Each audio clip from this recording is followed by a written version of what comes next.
Hey everyone, it's Justine and welcome to a new card video tutorial, my last one before I head off to Phoenix for Creativation. I'm going to be working today with this absolutely beautiful shining mandala die from Birch Press Designs. Has this gorgeous clear stamp pattern on it and lots of sentiments to go with it. I'm going to be using it mainly for its background for this card, so I'm going to grab my Misty stamping tool and get started with stamping.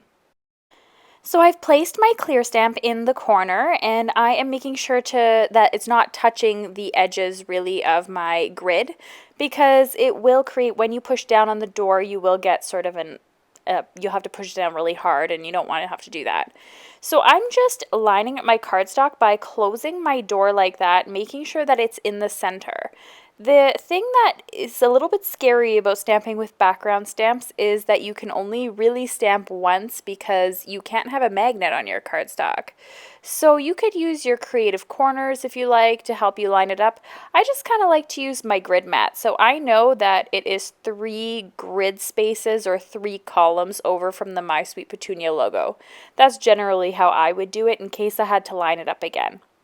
I'm going to go ahead and stamp with some VersaMark ink here directly on my cardstock, and this background here has lots of thin lines, so I'm not really worried about having to stamp more than one time. Once should be more than enough. So once I lift that up, I am going to be careful not to get my fingerprints all over it, because that will create some oils on the cardstock that will pick up embossing powder. And I'm going to go ahead and add the embossing powder now onto my cardstock. I'm going to grab a piece of computer paper to throw underneath my background here so I can catch all the excess embossing powder. And I'm going to be using some rose gold embossing powder from the Ton. This is my favorite rose gold color embossing powder. I find that other rose golds don't quite have that exact look to them. They look a little dark to me or a little too gray, so I love this one. I'm going to set it using my heat tool that I've had on for about a minute in order to warm it all up.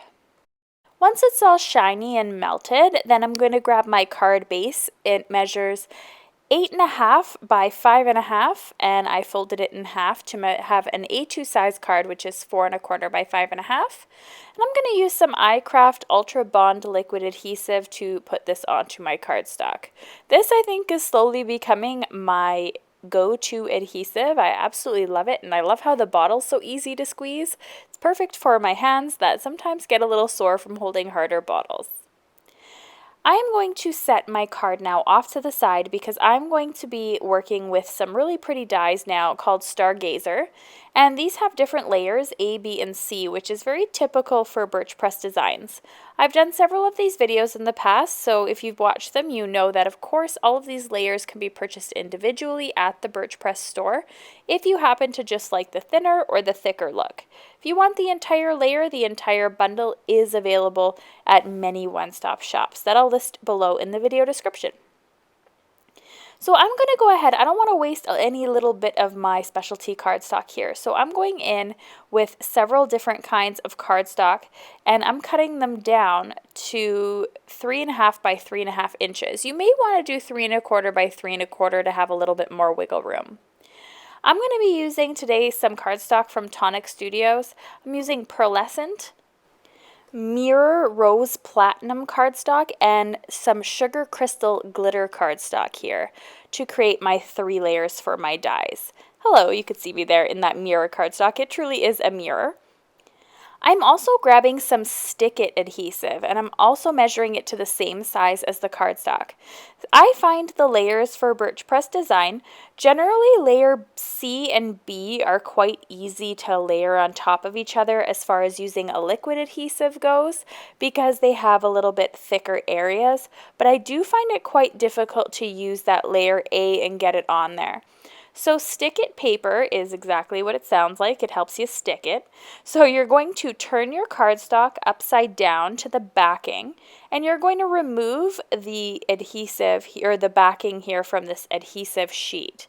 Now you can see how easy it pulls off because it does have a cut in the cardstock, so you just need to kind of peel it off. Super easy. And you're going to go ahead and add that to the back. Now at this point in time, it feels like normal cardstock. There's no stick on it whatsoever. However, this is a double-sided adhesive, so once you do your die cutting, it's super easy to peel off the other side. So I have these ready to go in my Gemini Junior die cutting machine, which cuts these dies like butter. And then I'm going to go ahead and just take off the backing of that adhesive, and now I can stick it on my card. Now there is a circle on this Mandala clear stamp, which I lined up earlier in the video to be in the center of my card. So I'm going to line up this layer as well to be in the center of my card. This is layer C, and I have a very pearly white that's very shiny if you hold it up to the light, that kind of cardstock. And I'm going to go ahead now and punch the rest of these pieces out here and put on layer B and C. I did find the backing of the stick-it tape to be a little bit more challenging to take off than, of course, the beginning when I put the first layer on. However, it was quite easy. I have to say I've had worse. So I'm going to add my third layer on here, and you can see it just tones down that mirror cardstock a little bit. I love how the rose gold embossing powder and the mirror cardstock work well together. And I'm really hoping that all of the cardstock comes back into stock over at Tonic Studios soon. However, I'll have links to various shops. I'm going to go ahead now and add an It's Your Birthday stamp from Birch Press Design Set as well. And I'm going to emboss this as well in the rose gold embossing powder. Now, since I did this at the beginning of the video, I'm not going to show me do anything other than just add the embossing bag on top in order to make sure that no embossing powder is going to stick on there, which I forgot to show when I added the background. So now all I need to do is add that powder and heat it up. I'm going to add this little strip of a sentiment to the center of the design here. And I absolutely love this card. I think it's super elegant. I feel like in person it looks even better. It's very soft in color despite having that very foiled, shiny mirror look. And I absolutely think that this is a stunning card. So, if I don't say so myself. So anyway, I hope you'll check out some of the supplies listed below if you're interested at all. Check out my blog for more details. And of course, I will see you after Creativation. Be sure to follow me on Instagram at Justine Hovey, as well as on Facebook, as I may post some updates if I'm not too busy socializing. Thanks so much for watching. Bye now.